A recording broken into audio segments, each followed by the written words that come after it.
Hola, ¿qué tal? Bienvenido. El día de hoy vamos a hablar sobre la segunda unidad que tiene nuestra materia Fundamentos de Investigación. Nuestra unidad tiene como tema herramientas de la comunicación oral y escrita en la investigación documental. Bueno, antes de comenzar, las herramientas de comunicación son muy importantes. Ahora ya que se cuentan con nuevas, ya que por estos medios de comunicación, ya sea por oral o escrita, nos ayudan a acercarnos más a que no dependamos solo de una.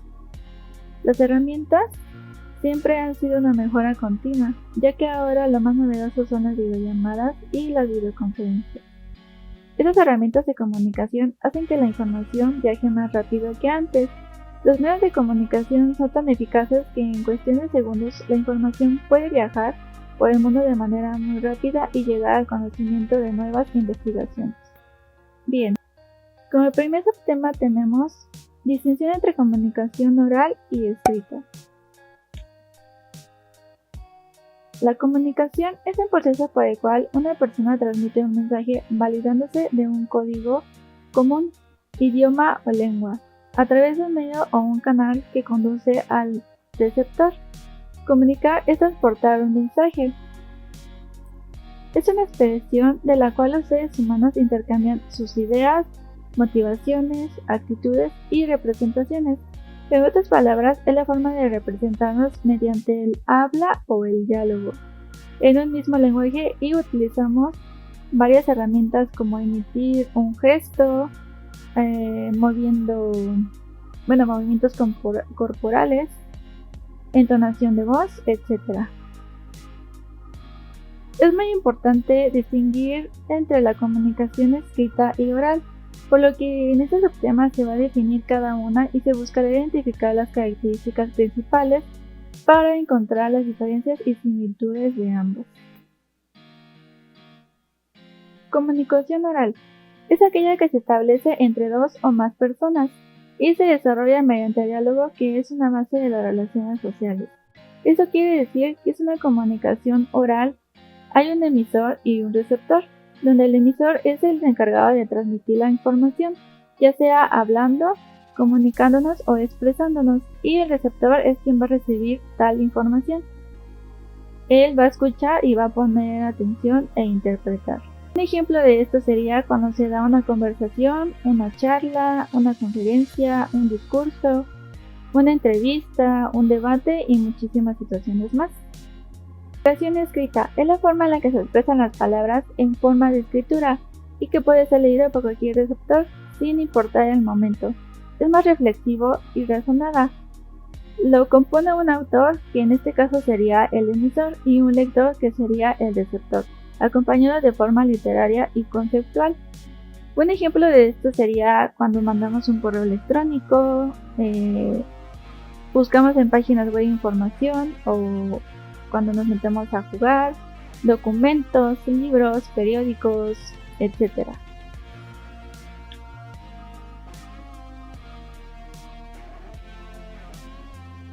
Bueno, la comunicación oral se caracteriza por requiere de un emisor y receptor, es directa, suele ser informal, la mayor parte del tiempo es espontánea e improvisada, es creada a partir del contexto, permite aclarar dudas y preguntas en el momento, proporciona más información en menos tiempo y se lleva a cabo por el habla. Sus elementos son el emisor, como ya hemos dicho, es quien envía el mensaje, el receptor es quien recibe el mensaje, el mensaje, el código y el contexto. En el contexto se puede decir que va todo el significado del mensaje, puede ser el lugar, la situación, la circunstancia, y este va a ser entregado de forma de que sea recibido e interpretado. Las características de la comunicación escrita son usa letras, tildes, signos de puntuación, es construida de manera correcta y precisa, esta es indirecta, es creada y depende del contexto, esta consume muchísimo más tiempo, aunque el mensaje es escrito puede que el receptor nunca lo reciba, está sujeto a reglas gramaticales, el mensaje puede recorrer grandes distancias y se lleva a cabo mediante cartas o sistemas de mensajería instantánea. Algunos elementos de la comunicación escrita también es el emisor y el receptor. De igual manera es el mensaje y el código. Tiene el canal, por el cual es el canal visual, el medio, por el cual es donde se van a representar los símbolos, concentración y el léxico. Vamos a hablar ahora de nuestro segundo subtema, que son las técnicas de redacción, coherencia y concordancia.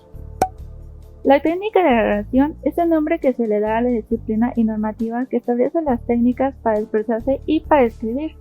Se utiliza para tener una mayor comprensión y un mayor entendimiento de un texto. Y la primera es coherencia. La redacción del texto debe estar estructurada y de forma que tenga sentido, el sentido de lo que se está desarrollando y de los objetivos que se desea lograr. Las oraciones coherentes son todos aquellos actos de habla que están bien formados y cuyos elementos consecutivos guardan una relación lógica y consecuente, por lo que forman un todo. Este tipo de oraciones producen un mensaje claro y conciso, que puede ser de oraciones y que forman parte de un texto. Eso quiere decir que esas oraciones se van intercalando entre sí para formar párrafos que a su vez formarán capítulos. Bien, veamos un ejemplo. Hay un pequeño texto que dice: me gusta la música clásica, mi compositor favorito es Tiny Ward. Precisamente el próximo mes darán una entrevista en California. Pienso asistir con mi amigo Ángel, ya tenemos las entradas. Bueno, este pequeño texto nos permite imaginarnos las escenas o historias narradas. Es decir, porque tiene coherencia, tiene lógica en secuencia de lo que se está hablando. Es solo un tema central que hace referencia a entender una idea. Entonces aquí el tema es el mismo, al igual que el contexto que se utiliza es un lenguaje claro, sencillo, donde la idea es entendible y lógico, porque básicamente se habla de la música clásica y las demás ideas o enunciados hacen referencia pues al tema. Entonces este es un ejemplo coherente, ya que dentro de este texto existe tanto la concordancia, porque también entre las palabras hay artículos, sustantivos, adjetivos, adverbios, donde se están intercalando como el número, el género y entre otros. Y como se puede observar, el siguiente ejemplo es lo contrario, que es decir que es incoherencia, que dice: me gusta la música clásica, imagínate un examen de inglés. El pato es un ave omnívora y me encantan los tacos. Además me gusta leer y ver series. Este es un ejemplo pues que no tiene nada de coherencia, no se sabe ni de qué se está hablando porque tiene varios temas y no tiene ningún tema central. Bueno, tenemos algunos tipos de coherencia. Tenemos coherencia global. Este es para que un texto sea coherente, deba tener un tema central y todas las ideas principales y secundarias deben estar siempre relacionadas con esa idea. Coherencia local. Todas las ideas deben organizarse de manera ordenada y lógica, es decir, debe de haber una consecuencia interna que nos permita seguir el texto y lograr una mejor comprensión de la información. Se manifiesta a través de la presencia de ausencia de ciertos elementos, los que permiten relacionar las diferentes oraciones que conforman el texto. La segunda técnica es concordancia. Es la conformidad de accidentes gramaticales, la lógica entre los distintos elementos que deben de regir para que un texto pueda interpretarse adecuadamente. Recordando que el número es el accidente gramatical que clasifica a los seres de acuerdo a la cantidad, como uno o varios, y se llama singular si se trata de un solo ser, y plural si se trata de dos o más. La persona es el pronombre que se puede asignar a cada verbo conjugado. Veamos un ejemplo. El número y el género. Aquí tenemos una frase: la casa grande. Esta frase está conformada por un artículo, un sustantivo y un adjetivo. Este es un ejemplo de concordancia correcta, donde el artículo debe concordar y el adjetivo de igual manera, con género y número. Y de igual manera tenemos tipos de concordancia, en el cual primero tenemos concordancia entre el sustantivo y el adjetivo. Consiste en la igualdad del género y el número de estas dos categorías gramaticales. Ejemplo, esos de libros viejos, esa casa limpia. Como se puede observar, las S están remarcadas y las As también están remarcadas. Concordancia entre el verbo de una oración y el sustantivo. En este caso, la igualdad debe ser de número y persona. Salones limpios, salón limpio. Como se puede observar, pues tiene una concordancia con lo que dice este tipo. Tenemos también entre el pronombre y su antecedente o consecuente. El ejemplo es: les di tu teléfono a los chicos, a tus amigos los vi ayer. Concordancia verbal. De número gramatical y generalmente de persona gramatical, que se da entre el verbo y su sujeto de la misma. Por ejemplo, ellos están cantando o ellos cantan muy bien. Ahora hablemos de nuestro tercer subtema, normas y reglas ortográficas y de puntuación. Iniciemos con la ortografía. Es la rama de la gramática que establece las reglas para la forma correcta de escribir las palabras, letras y los signos de puntuación, a fin de que se facilite la comprensión de su sentido y la comprensión entre las personas. Una norma también puede ser un conjunto, es un conjunto de criterios lingüísticos que regulan el uso del considerado correcto. Bien, ¿por qué es importante buena ortografía o tener buena ortografía? Bueno, el lenguaje es aquello que utilizamos para comunicarnos. Si el mensaje escrito tiene errores, lo más probable es que no nos demos a entender o que el receptor del mensaje tenga mucha dificultad en descifrar lo que quisimos decir. Por eso aquí tenemos algunas reglas de la ortografía. Y iniciamos con el uso de mayúsculas. Esto se refiere como una regla general a la letra inicial de las palabras, en aquellas circunstancias en que ello corresponde. Se emplean mayúsculas en la totalidad de las palabras cuando se trata del título de un documento o de un capítulo del mismo. Y todavía hay carácter más excepcional para enfatizarlas. Corresponde a escribir mayúsculas a la letra inicial de una palabra en los siguientes casos. La primera palabra de toda oración, ya sea iniciada luego por un punto y aparte o de dos puntos, cuando ello implique la apertura de una nueva oración. Los nombres propios de personas, lugares como calles o plazas, accidentes geográficos como ríos o montañas, países, organizaciones o similares, como son el nombre de Pedro Rodríguez, un estado que puede ser Colombia o un país que puede ser Veracruz, etc. Las palabras que formen el nombre de una institución, Museo de Antropología, Banco Comercial Mexicano, la primera letra de los títulos de obras literarias, películas, obras, etc.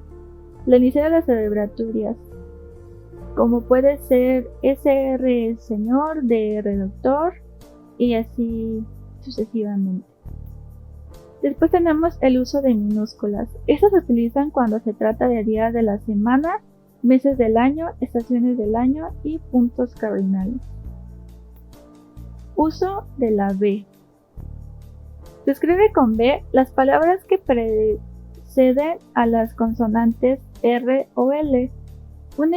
Ejemplos serían brazo, cable, broma, bruja, descubrir. Después de la letra M, un ejemplo sería ombligo, ambulancia, embellecer, imborrable, imbuir. Cuando va seguida de consonante o final de palabra, un ejemplo sería obsequio, club, objeto, obstáculo, obtener. Las palabras que comienzan con bu, bur, bus, cu, ab, abs, sub. Un ejemplo sería abscisa, absoluto, suburbio, burla, buscar, bueno. Las palabras que comienzan por bis, bis y bis con z. Bisagra, bizarro, bicho. Las formas verbales conjugadas que terminan en va, vas, vamos, vais y van. De los verbos terminados con ad. Caminaba, pasaba, lloraban. Las palabras que terminan en vir, virilidad, hunda y hundo. Ejemplos: subir, posibilidad, vagabundo. Los verbos terminados en vir. Ejemplos: recibir, escribir. Los verbos terminados en buvir.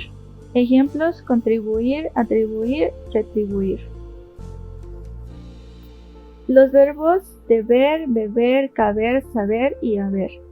Las terminaciones aba, abas, ábamos, abáis, aban. Ejemplos: cantaba, bajabas, amaban. Los que empiezan por el elemento compositivo bi, bis, bis con z. Ejemplos: bipolar, bisnieto, bizcocho. Las palabras acabadas en bilidad. Ejemplos: amabilidad, habilidad, posibilidad. Uso de la V. Se escriben con V las palabras que terminan en ivo e iva. Ejemplo: nativa, altivo. Se escriben con V todas las palabras compuestas del verbo venir. Las palabras que comienzan con ad y ol. Ejemplo: advertencia, olvido. Las formas conjugadas de los verbos hervir, servir, ver, vivir, hervido, sirvo, vistes, viven. Las formas conjugadas de los verbos terminados en servar: observado, conservaba, perseverante. La letra V siempre representa en forma labial sonoro de vaso, vida, invadir o cavar. Las palabras en las sílabas ad, sub y ob producen de forma labial sonoro. Ejemplos: adviento, supervisión, obvio. Las palabras que empiezan por eva, eve, evi y evo. Ejemplos: invasión, eventual, evitar, evolución. Los verbos acabados en olver. Ejemplos: advolver, disolver, volver. Las voces llamadas terminados en avo, ava, evo, eva, ivo y iva. Ejemplos: esclavo, octava, nueva, decisiva, activo. Uso de la H. La letra H no se pronuncia ni se influye en la pronunciación de otras, salvo seguida de la C o CH. Determina que se comentan frecuentes errores de la ortografía que la involucran.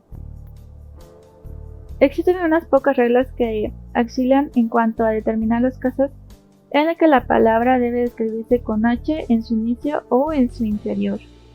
Las palabras que comienzan con IE, UE, UI y A.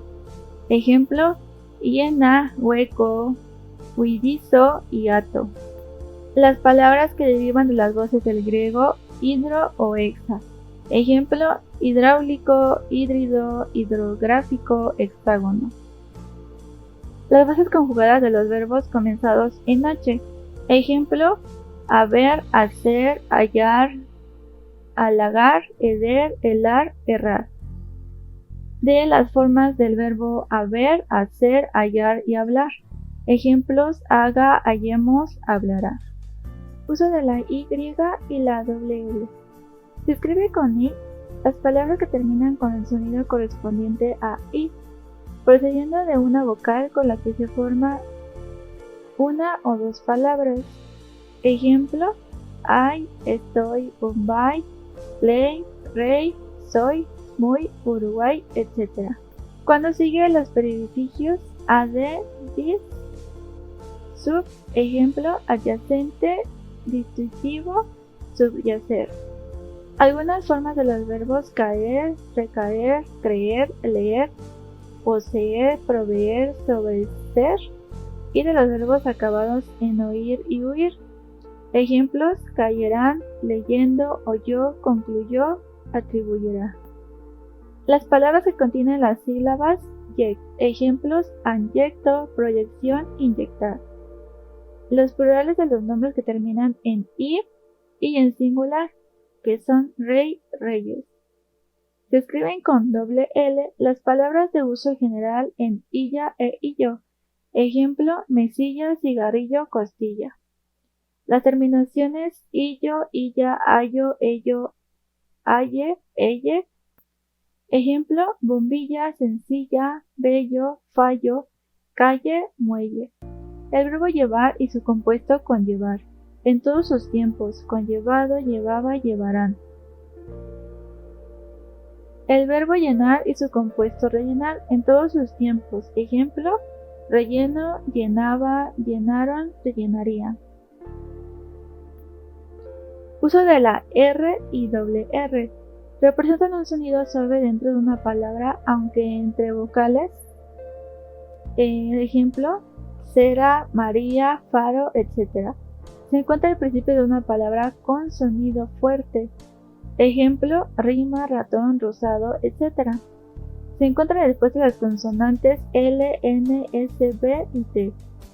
Dentro de una palabra y el sonido es débil o fuerte. Perla, sonreír, Israel, subrayar, enriquecer, etc. Se encuentra antes de las consonantes B, S y C. Y el sonido es débil, corbata, marca, etc. Al final de una palabra y el sonido es débil. Ejemplo, parar, cocinar, etc. Uso de la doble R. Cuando es un sonido fuerte y está entre medio de dos vocales en una palabra. Por ejemplo, terremoto, barrer, carretera. En palabras compuestas se duplica la R si el sonido inicial de la segunda palabra es fuerte. Ejemplo, bancarrota, superrealizar, etc. Uso de la M y N. Reglas para el uso de la M. Se usa M antes de B y P. Ejemplo, bomberos, vampiro, ambulancia, lámpara, ambición, ambidiestro. Se escribe M precediendo de la N en las palabras simples.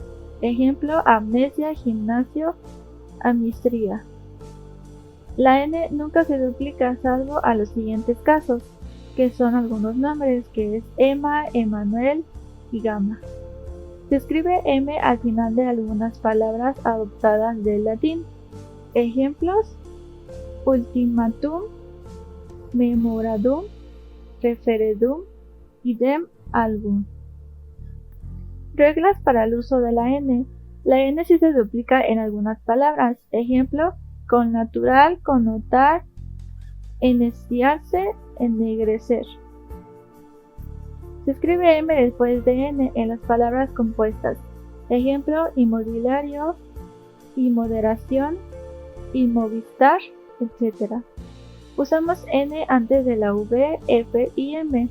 Por ejemplo, enviar, enfriar, embuidar, anfibio y envidiar.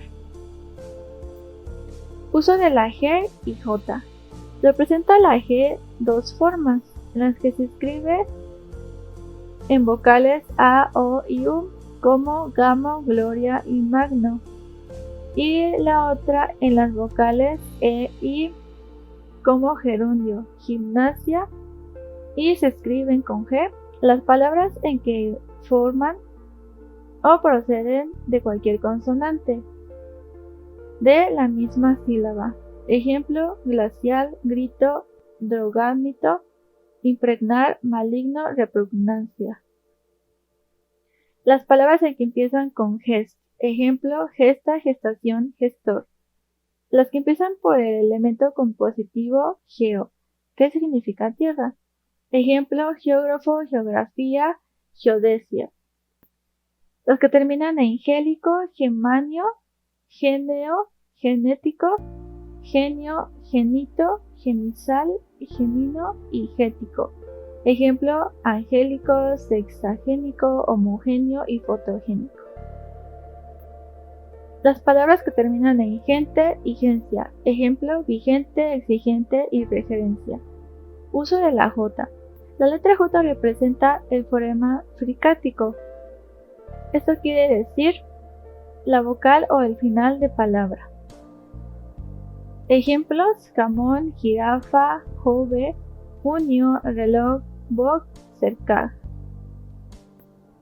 Se escriben con J las palabras derivadas de voces que tienen J ante las vocales A, O, U, como cajero, cajita de caja. cojear de cojo, ojear de ojo, rojear, rojizo de rojo. Las voces de uso usual que terminan en aje y eje.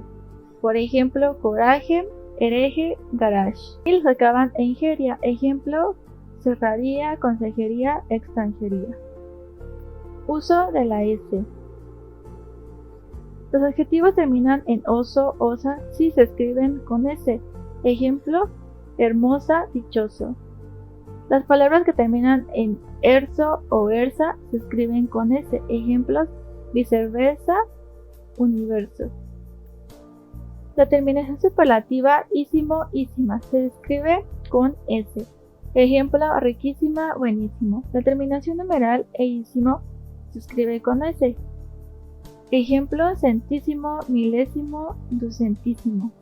La terminación se escribe con S cuando deriva de otras palabras terminadas con so, sor, sible o sibo. Ejemplos, divisor, división, confuso, confusión, visible, visión, posesivo, posición. Uso de la C. Las palabras terminadas en asio, asia y sus afines se escriben con C. Por ejemplo, desgracia, palacio, despacio.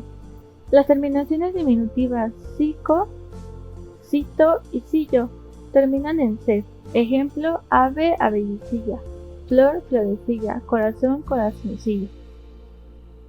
Los verbos terminados en ser, sir y sus afines se escriben con C. Por ejemplo, nacer, decidir. Los verbos terminados en clar y sus afines se escriben con C. Ejemplo, denunciar, denunciar.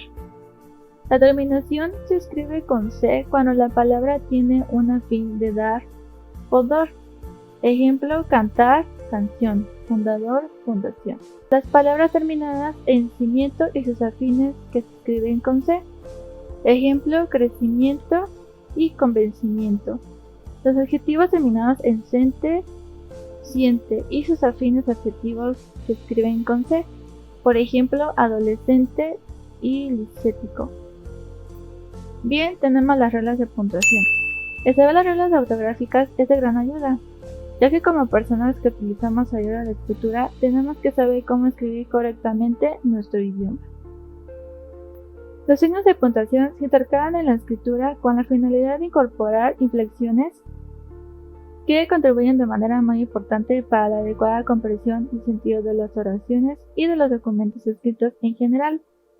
Por regla general, los signos de puntuación se escriben abodazados inmediatamente antes o después de la palabra, sin dejar espacio, aunque hay algunas excepciones.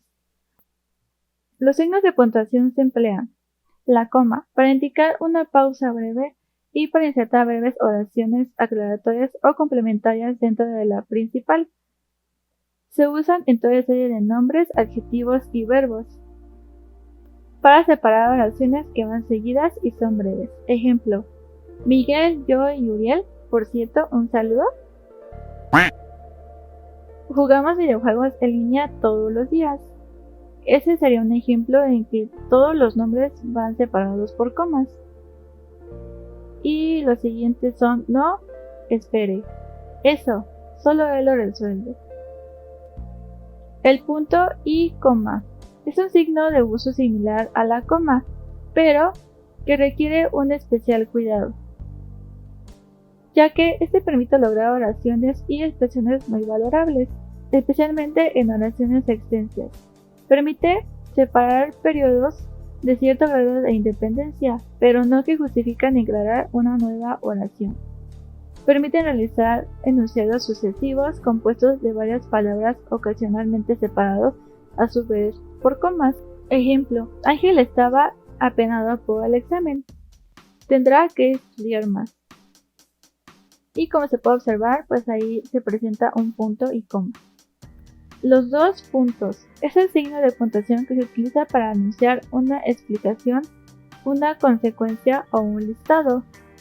Para indicar el comienzo de una enumeración de elementos comprendidos en un concepto, para abrir una cierta expectativa acerca del texto siguiente, para indicar un texto dirigido a una persona previamente involucrada y de un discurso oral. Ejemplo, tengo pocos amigos. Como se aprecia, hay 2 puntos. y después sigue la siguiente oración. Me gusta solo preservar las amistades que son sinceras y auténticas. También un ejemplo más puede ser cuando vamos a escribir una carta. Por ejemplo, aquí está, querida familia, pone 2 puntos y ya abajo podemos seguir con el resto de la información que vamos a mandar. El punto. Este indica una cierta pausa en la lectura. Se usa al final de un periodo que tiene un sentido completo. Hay 3 tipos de puntos. Punto y seguido, cuando el siguiente periodo va a continuación. Punto y aparte, cuando comienza el renglón siguiente. Y punto final, va al final de todo el escrito. Un ejemplo sería, señor Rodríguez, le llaman por teléfono.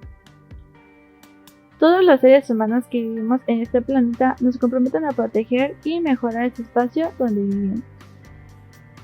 Los puntos suspensivos, que indican la suspensión e interrupción de un enunciado. Los puntos suspensivos son 3 y solo 3 puntos sin espacios entre ellos. Se utilizan para dejar en duda o en suspenso una acción y son alineados horizontalmente al nivel de la línea base de escritura. Detrás de ellos se puede escribir una minúscula o mayúscula inicial cuando cierran un enunciado. Se emplean cuando dejamos el sentido de la frase en suspenso y terminar con la finalidad de expresar matrices de duda, temor, ironía, alegría, etc. Ejemplo, quizás yo, podría. En el bosque hallamos rastros de animales dañinos. Pronto esto se acabará con un bien cuidado nocturno. Los signos de interrogación abren y cierran una pregunta. Se escriben al principio y al final de la oración interrogativa directa. ¿Sabes quién ha venido? ¿Puedo salir a jugar? ¿Por qué gira la Tierra alrededor del Sol? Estos serían algunos ejemplos. Los paréntesis. Abren y cierran una expresión o frases intercaladas relacionadas con lo que va diciendo, pero de carácter explicativo. Se emplean por encerrar conclusiones como fechas, lugares, referencias, actores o obras. Un ejemplo sería, el año de su casamiento, y ponen entre paréntesis la fecha, 1985, fue el mismo que el de tu hermana. La señora Andrade, de igual manera se pone en paréntesis, vecina de la familia Flores, estaba observando el paisaje. Los signos de admiración. Deben escribirse siempre uno para abrir y otro para cerrar, independientemente de la longitud de la fase o frase de esta oración. Se utilizan para señalar el carácter exclamativo de una oración o sentimiento como dolor, miedo, alegría o sorpresa. Se escriben para empezar y finalizar una oración exclamativa. Ejemplo, siéntate. ¿Qué rebelde estás? Fíjate cómo baila. ¡Ay! ¡Hola! A trabajar. Las comillas. Son signos de puntuación que se ponen al principio y al final de la frase. Palabras escritas como citas. Se cierran entre comillas, títulos, apodos, citas textuales, frases, etc. Un ejemplo sería, él dijo, me voy de aquí. La Mona Lisa. NBHD. Esos serían algunos ejemplos de las comillas. Y como último subtema de la segunda unidad es tipología de textos académicos como herramientas del conocimiento científico. Aquí se va a ver la monografía, el ensayo, reseña, reporte, tesis, protocolo e informe de investigación. Cada uno se va a definir su significado, características, pasos, estructura, etc. Bien, primero tenemos monografía. Por raíces griegas, mono, uno y grapos, estudio, se refiere al estudio de un tema específico. Una monografía es un documento que trata de un tema en particular, porque está dedicada a utilizar diversas fuentes compiladas y procesadas por uno o por varios actores. Es una extensión de 30 a 50 cuartillas. Se puede presentar como un trabajo argumentativo, expositivo, explicativo o descriptivo. Como objetivo, trata de un objeto de estudio, que es el tema, de tal manera que puede ser reconocible para los demás. Tiene que ser útil, proporciona elementos que permitan confirmar la hipótesis, y tenemos algunos tipos, que son monografía de compilación. Después de elegir el tema, se analiza y redacta una presentación crítica de la bibliografía que hay al respecto. Monografía de investigación. Se aborda un tema nuevo o poco explorado y se realiza la investigación original. Pero para eso hay que conocer lo que ya se ha dicho y aportar algo novedoso. Monografía de análisis de experiencias. Es frecuente que se emplee este tipo de monografías en las carreras que implican una práctica, por ejemplo, en medicina. Su estructura de la monografía es que tiene una portada, un índice, un prólogo, una introducción, un desarrollo, conclusiones, notas al pie, esto quiere decir que son pie de página, y bibliografía. Para elaborar una monografía necesitamos una idea o alguna idea o asignación del tema. Información, tenemos que empezar a buscarla y podemos empezar a consultarla con las personas que nos dieron tal tema. Debemos hacer una presentación. Aquí ese punto es importante porque consiste en la escritura del enunciado y de la limitación del tema.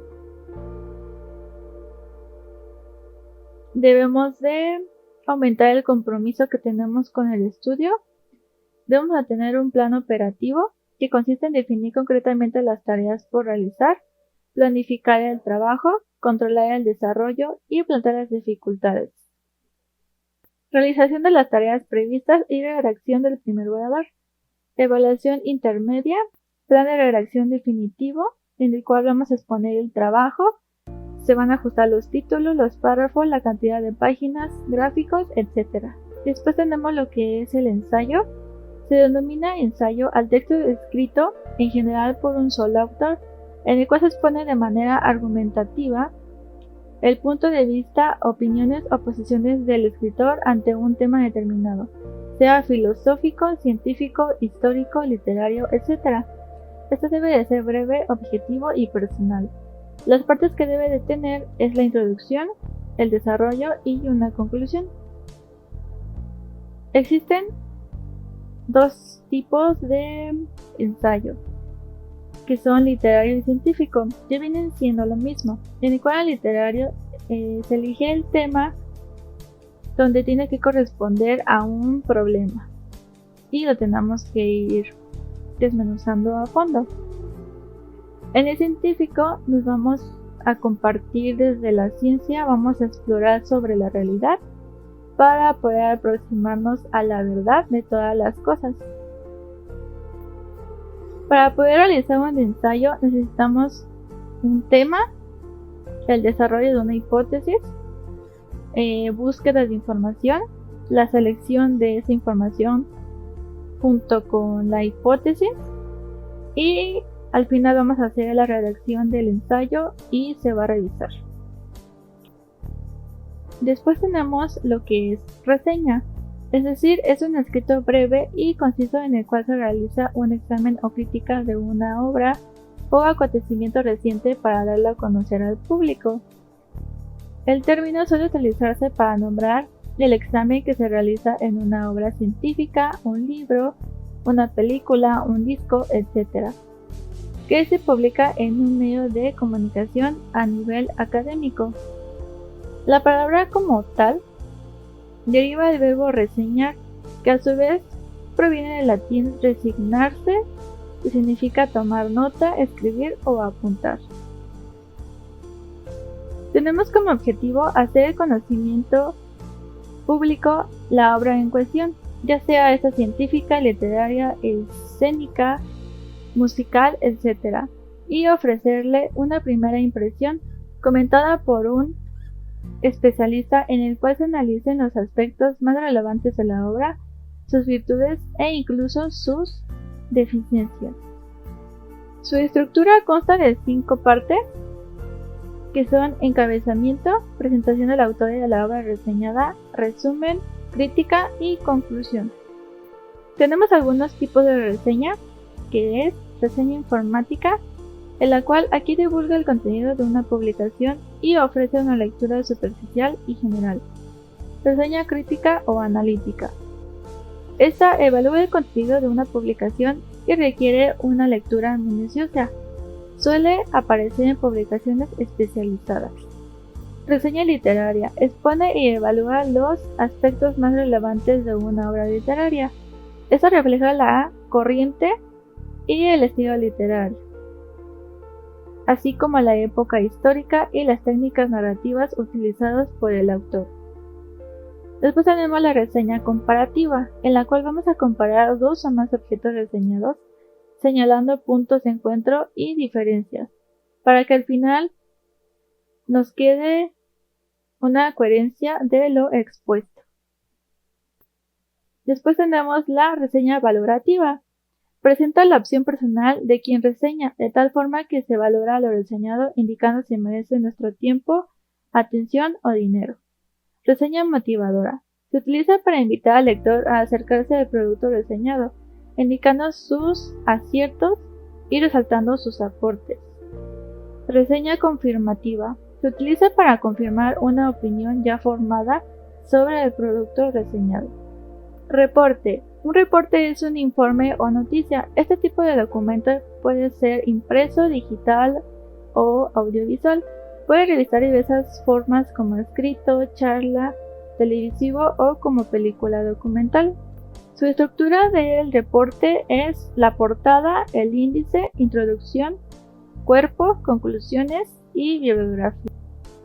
Algunos tipos de reportes son reporte de investigación, en el cual es un documento donde se presenta el resultado de un estudio en torno a un tema específico.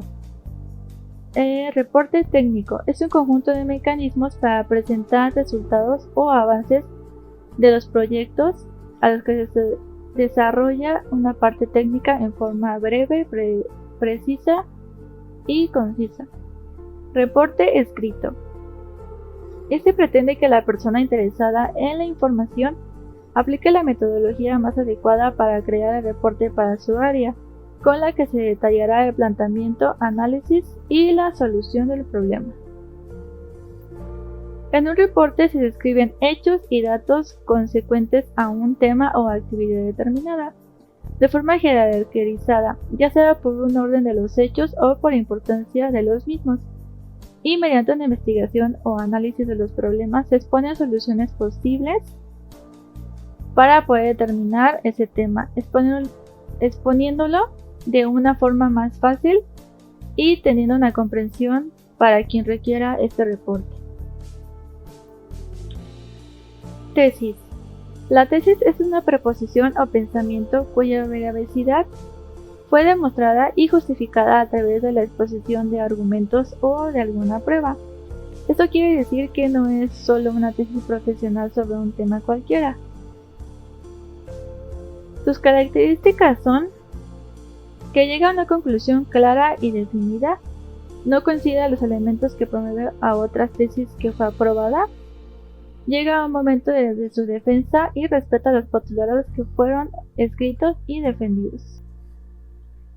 Su objetivo principal de la tesis es encontrar la respuesta objetiva y sistemática con la cual se valorará la aportación del sustentante. Es por eso que la tesis cumple con una variedad de funciones y parte de un problema o pregunta de investigación. Por ejemplo, las de exponer y argumentar, informar y persuadir. La tesis debe tener en cuenta hallazgos científicos que han hecho en el ámbito del conocimiento respectivo o, como se le llaman algunas otras áreas, el estado del arte. De igual manera debe influir en sus lectores y convencerlos de que esto se ha hecho importante, relevante y original. Se divide en 3 secciones: sección inicial, cuerpo del trabajo y sección final. La sección inicial incluye elementos como la portada, la dedicatoria, los agradecimientos, el índice, el resumen, el título y la introducción. Posteriormente, en la segunda sección, se localizan los capítulos del cuerpo del trabajo, el marco teórico, la metodología y los resultados. Finalmente, en la última sección, se deben incluir las conclusiones y recomendaciones basadas en la discusión de los resultados. Para poder elaborar una tesis necesitamos una área de nuestro interés, ya sea de nuestra especialidad o cualquier área, pero que tengamos conocimiento sobre ello. Vamos a determinar el tema y lo vamos a estudiar. Se va a determinar un problema y desde ahí se va a formalizar una hipótesis de tal problema. Se van a establecer objetivos y se van a obtener información De ahí se va a obtener información a través de varias fuentes, libros, internet o revistas. Después se va a revisar y se va a seleccionar toda esa información. Se va a determinar una metodología que se va a usar para dicho proyecto. Se van a recolectar y plantear datos. Se van a analizar los resultados. Se van a estudiar esos resultados junto con la hipótesis. Se van a establecer conclusiones y recomendaciones.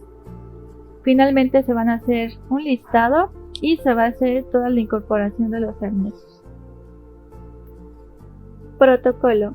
Es aquel que incluye los objetivos, el diseño, la metodología y ciertas consideraciones se debe tomar en cuenta para implementar y organizar una investigación o un experimento científico.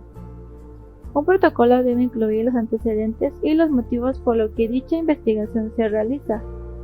Sus funciones es planificar, comprometerse y comunicar.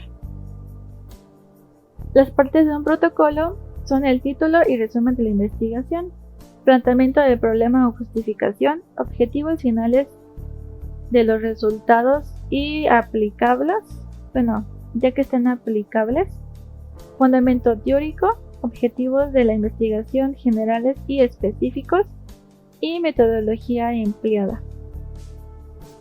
También debe de tener un plan de análisis de los resultados, la bibliografía, cronograma y de actividades, presupuesto y fuentes de financiamiento y anexos. Por último tenemos informe de investigación. Es un escrito donde se presentan los resultados obtenidos en una determinada fase de alguna información o el reporte final acerca de la misma. También puede servir como una función informativa o par de fundamento de una toma de decisiones en cualquier actividad. Esto significa que luego de realizar la explicación hay que redactar un informe, dando a conocer los procedimientos y los resultados del estudio.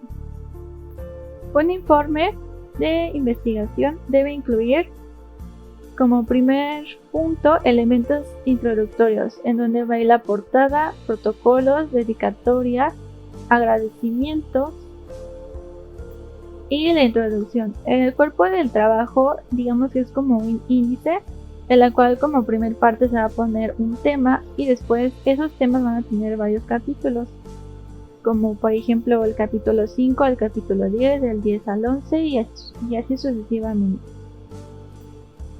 Y como último punto tenemos elementos finales, en lo cual pues va a ir la conclusión, recomendaciones, lo que aprendimos de ese tema, bibliografías.